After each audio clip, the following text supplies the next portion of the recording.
a professor of mine back in Mexico gave us some piece of advice. He said, like, if you're ever gonna study abroad, go off the beaten path.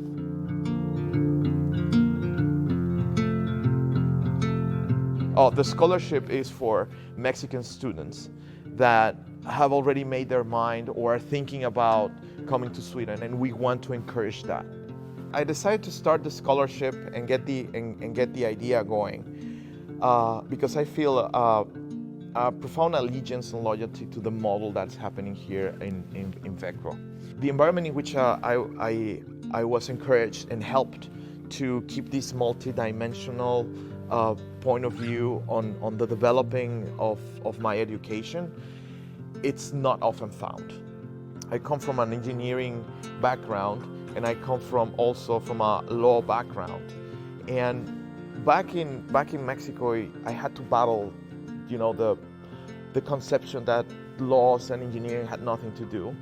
By taking business here, I was able to understand the more efficient Nordic way of organizing, which can be very innovative in other latitudes like Latin America, for example. And it has profound economical returns on the spending of an organization.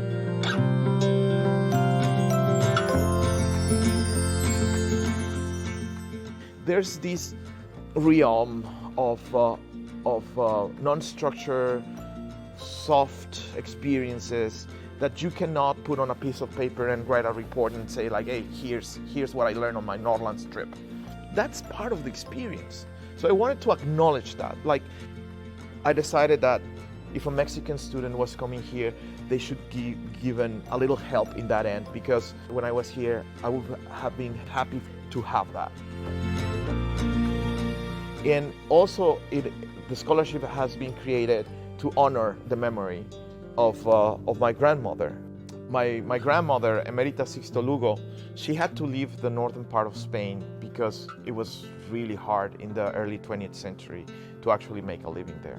So like many expats or emigrants from Spain, they ended up in America, and they're a testament of the hardworking, simple lives that we are all indebted to.